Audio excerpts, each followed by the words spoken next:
इसके पहले हमने आपको एक्सरसाइज 3.1 में कुछ क्वेश्चन सॉल्व कराए हैं। अब आप आ जाइए प्रश्नावली 3.2 पर। 3.2 इस लेक्चर की PDF लेक्चर के डिस्क्रिप्शन में आपको मिल जाएगा। तो हम 3.2 का क्वेश्चन नंबर 17 आपको बता रहे हैं। क्वेश्चन नंबर 17 में आप देखिए, ए दिया गया है 3 - 2 4 - 2 और I दिया गया है 1 0 0 1। तो आप को जो है a² - k - 2i ये दिया गया है, तो आपको k की वैल्यू ज्ञात करनी है। तो इसमें देखिए a² = ka - 2i ये आपको दिया गया है। अब आप वैल्यू रखिए, a² मीन्स a × a, यानी 3 - 2 4 - 2 × 3 - 2 4 - 2, यानी a² हो गया = k। फिर a की वैल्यू यहाँ रखिए, अवयव का मान, फिर -2, फिर इकाई अवयव रख दिया गया। अब देखिए यहाँ पर इन दोनों अवयवों का गुणा करना है। अवयवों का गुणा हमने आपको बताया है कि रो बाई कॉलम हम करते हैं, रो बाई कॉलम। इस 3 का गुणा 3 में करेंगे 3 मिलेगा, -2 का गुणा 4 में करेंगे, फिर इस 3 का गुणा -2 में करेंगे, फिर -2 का गुणा -2 में करेंगे, प्लस बीच में लगा देंगे। इसी तरह से 4 का गुणा 3 में करेंगे, प्लस -2 का गुणा 4 में करेंगे, फिर 4 का गुणा -2 में करेंगे, फिर प्लस -2 का गुणा -2 में करेंगे। इस तरह से यहाँ पर देखिए कि फिर इसके बाद यहाँ 2 का मल्टीप्लाई इस अवयव में कर देंगे, तो 2 0 0 2 हो जाएगा। अब यहाँ पे देखिए इसको हम सॉल्व करेंगे तो आपको ये मिलेगा, और यहाँ पर k का मल्टीप्लाई इस अवयव में कर देंगे तो आपको ये मिल जाएगा और माइनस से मिल जाएगा। अब जब इसको हम सॉल्व करेंगे, देखिए यहाँ ये दोनों अवयवों को माइनस किया गया है, घटाया गया है।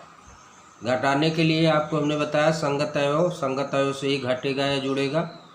तो देखिए यहाँ पर 3k -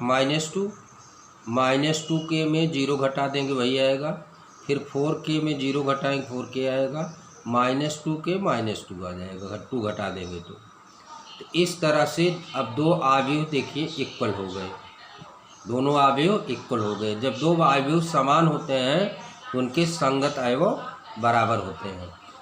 अब यहाँ पर देखिए 1 जो है 3k - 2 के इक्वल होगा, -2 के इक्वल होगा, 4 के इक्वल होगा, -4 -2 के इक्वल होगा। इस तरह से चाहे जिस को हम इक्वल करके k की वैल्यू हम ज्ञात करते हैं, तो सभी में देखिए k की वैल्यू 1 आ रही है। यहाँ आप देखिए 3k - 2 = 1 हमने किया, तो देखिए k की वैल्यू 1 आई। फिर इसी तरह से -2k = -2 किया, तब भी k = 1 आया। तो आप इसमें से किसी एक से आप k की वैल्यू ज्ञात कर सकते हैं, किसी एक अवयव को आप बराबर करके वैल्यू ज्ञात कर सकते हैं।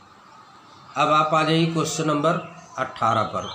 क्वेश्चन नंबर 18 में एक अवयव a दिया गया है, 0 - tan α/2 tan α/2 0, तथा i की वैल्यू दी गई है 1 0 0 1। तो आपको प्रूव करना है i + a = i - a into अवयव cos α - sin α sin α cos α। अब देखिए सॉल्यूशन हमने इसमें मान लिया कि tan α/2 = t हमने मान लिया, तो a की वैल्यू क्या बन जाएगी, देखिए 0 - t फिर t 0।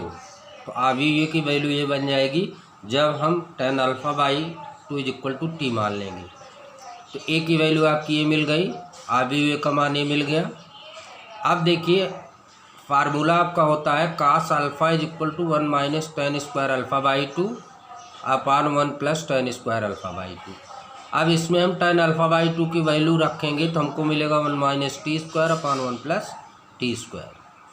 और इसी तरह sine alpha is equal to होता है 2 tan alpha by 2 upon 1 plus tan square alpha by 2। अब इसमें भी tan अल्फ़ा बाई 2 की वैल्यू रखेंगे तो देखिए 2t अपान 1 प्लस टी स्क्वायर। अब हम दाएं पक्ष से चलते हैं। दायां पक्ष हमारा ये है जो हमको सिद्ध करना है, I minus A cos alpha minus sine alpha cos alpha. इसमें हम आते हैं दाहिने पक्ष से। अब दाहिने पक्ष से हम वैल्यू रख देते हैं। देखिए आई की वैल्यू ये रखी गई, ए की वैल्यू ये रखी गई, और ये आपका इसकी वैल्यू कास अल्फ़ा की वैल्यू यहाँ से देखिए ये रख दिया गया, साइन अल्फ़ा की वैल्यू यहाँ से यहाँ रख दिया गया।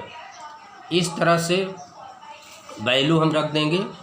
अब वैल्यू रखने के बाद हम पहले इसको इसमें से माइनस करेंगे तो हमको ये आबीव मिल जाएगा।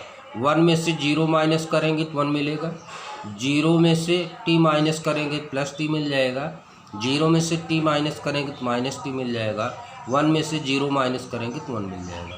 अब हो गया ये आबीव इनटू ये आबीव। अब जब इन दोनों आबीवों का हम मल्टीप्लाई करें, मल्टीप्लाई करने का तरीका आपको हम पहले ही बता चुके हैं। रो बाई कॉलम हम मल्टीप्लाई करते हैं। रो बाई कॉलम जब मल्टीप्लाई करेंगे और सॉल्व करेंगे तो हमको ये आबीव मिल जाएगा। ये आपका बाएं पक्ष का मान आ गया, वो दाएं पक्ष का मान आ गया सॉरी। अब हम बाएं पक्ष से चलते हैं। बाएं पक्ष में देखिए आई प्लस ए है, आई प्लस ए, आई की वैल्यू ये है प्लस ए की वैल्यू ये है। अब इन दोनों को जब हम ऐड करेंगे तो हमको ये मिल जाएगा। तो अब आप देखिए कि दाएं पक्ष का मान भी यही है और बाएं पक्ष का मान भी। तो इस तरह से बायां पक्ष और दायां पक्ष इक्वल हो गया, यही आपको प्रूव करना था। अब आप आ जाइए क्वेश्चन नंबर 19 पर। क्वेश्चन नंबर 19 में क्वेश्चन दिया गया है कि 2 प्रकार के बॉन्ड हैं जिसमें रुपया निवेशित किया जाता है, कुल 30,000 रुपया है। तो पहले प्रकार के बॉन्ड पर 5% ब्याज मिलता है और दूसरे प्रकार के बॉन्ड पर 7% का ब्याज मिलता है। तो कुल ब्याज की गणना हमको आबीव विधि से करनी है। तो देखिए यहाँ पर वार्षिक ब्याज 1800 रुपये मिल रहा है। तो आबीव विधि से कुल ब्याज ये बराबर हो जाएगा। सबसे पहले हम निकालेंगे कि आबीव विधि में इसको हम लिखेंगे।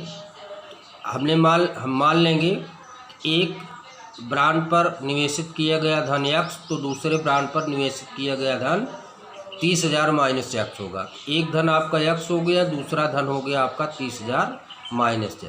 इसको हम आबीव विधि रूप में लिख लेंगे। अब देखिए एक ब्रांड पर ब्याज मिल रहा है 5% और दूसरे प्रकार पर ब्याज मिल रहा है 7%। अब देखिए 5% का मतलब हुआ 5/100, 7% का मतलब हुआ 7/100। इसको भी हम आबीव विधि में लिख देंगे।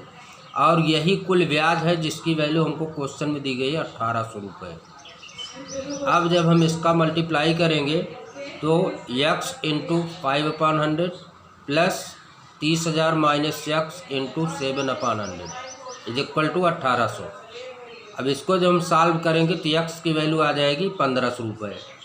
तो इस प्रकार से पहले प्रकार के बॉन्ड पर निवेश किया गया धन 1500 रुपये हुआ, 15,000 रुपये हुआ सॉरी, और दूसरे प्रकार पर भी लगाई गई धनराशि भी 15,000 रुपये होगी, क्योंकि टोटल 30,000 रुपये है।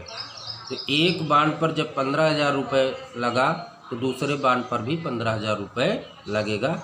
ये आपका आंसर हुआ, यही आपसे पूछा जा रहा है। अब आप देखिए क्वेश्चन नंबर 20 में। क्वेश्चन नंबर 20 में 3 विषयों की पुस्तकें हैं और पुस्तकों की संख्या दी गई है, उनका मूल्य दिया गया है। आपको आबीव विधि से बताना है कि कुल जो है कितना रुपया उन किताबों का कुल कितना मूल्य होगा, सभी विषयों की किताबों का कुल कितना मूल्य होगा, ये आपको निकालना है। तो यहाँ पर देखिए रसायन विज्ञान की पुस्तकों की संख्या 10 दर्जन है। तो 10 दर्जन का मतलब 10 गुणे 12, एक दर्जन में 12 किताबें होती हैं, 10 दर्जन है तो 10 गुणे 12 120 पुस्तक हो गई। भौतिक विज्ञान के पुस्तकों की संख्या 8 दर्जन है, 8 गुणे 12 96 पुस्तकें हो गई। अर्थशास्त्र के पुस्तकों की संख्या 10 दर्जन है, 10 गुणे 12 120 पुस्तकें हो गई। रसायन विज्ञान के प्रति पुस्तक का मूल्य 80 रुपये, भौतिक विज्ञान के प्रति पुस्तक का मूल्य 60 रुपये और अर्थशास्त्र के प्रति पुस्तक का मूल्य 40 रुपये।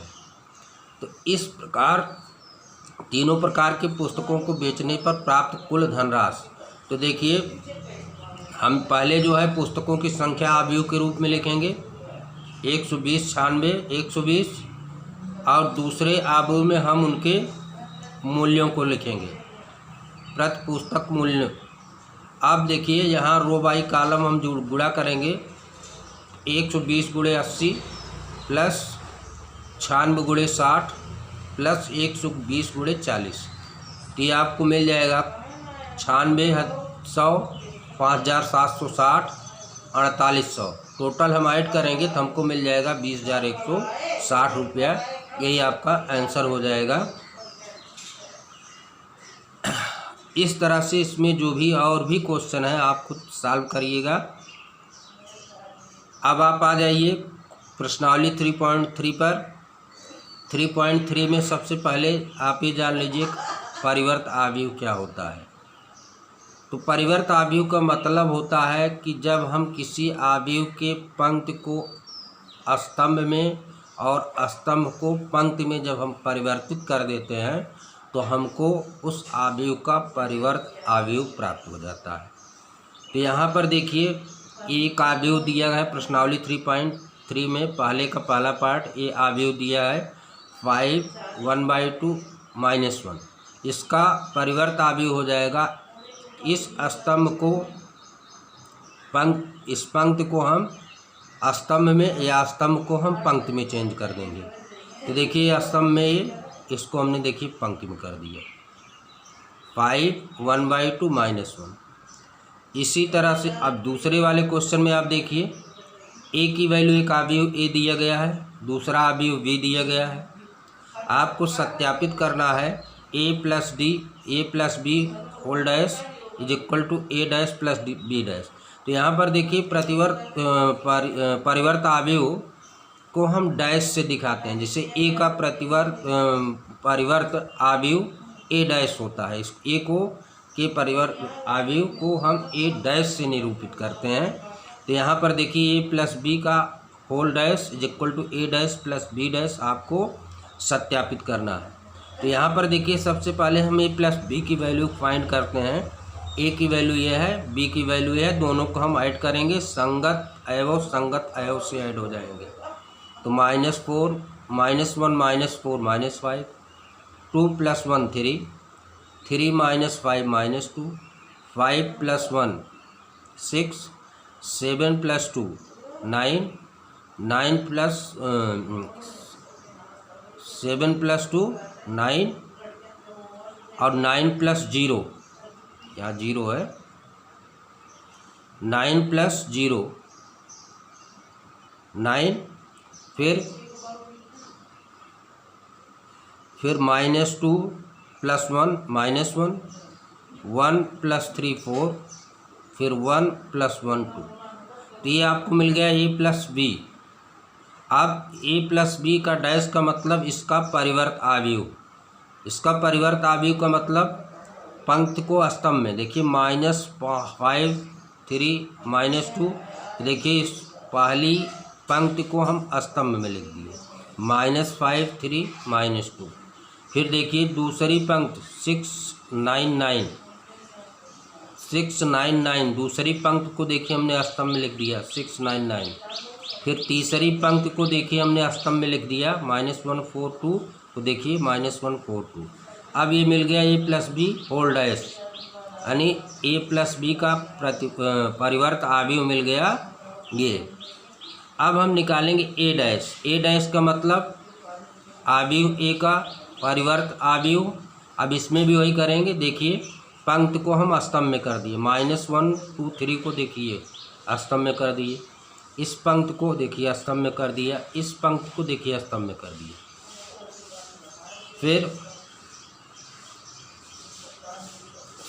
फिर देखिए बी डैश हम फाइंड करेंगे। बी डैश में देखिए ये पंक्ति है, देखिए हमने स्तंभ में कर दिया, ये पंक्ति है स्तंभ में कर दिया, ये पंक्ति है देखिए स्तंभ कर दिया। तो हमको मिल गया ए डैश बी डैश। ये दोनों का ऐड करेंगे तो हमको मिल जाएगा ए डैश प्लस बी डैश। जब इसको हम जोड़ेंगे दोनों अवयवों को तो वही प्रक्रिया इसमें भी है। संगत अवयव को संगत अवयव से जोड़ेंगे तो -1 -4 देखिए -5 मिला, 5 + 1 6 मिल गया, -2 + 1 -1 मिल गया, 2 + 1 3 मिल गया, 7 + 2 9 मिल गया, 1 + 3 4 मिल गया, फिर 3 - 5 -2 मिल गया, 9 + 0 9 मिल गया, 1 + 1 2 मिल गया। इस तरह से ए डैश प्लस बी डैश की वैल्यू ये आपको मिल गई। अब देखिए ए प्लस बी का होल डैश ये मिला, ए डैश प्लस बी डैश ये मिला। अब आप देखिए दोनों इक्वल हैं, दोनों बराबर हैं, ए अवयव और ए अवयव दोनों बराबर हैं। तो इसका मतलब बायां पक्ष दाएं पक्ष के बराबर है, अर्थात ए प्लस बी का होल डैश इक्वल टू होता है ए डैश प्लस बी डैश। तो ये आपका आंसर मिल गया है, आपका सत्यापन हो गया। तो इस तरह से आपका ये इसमें और भी क्वेश्चन है 3.3 में, आप सॉल्व करिएगा, जो समस्या होगी आप पूछिएगा।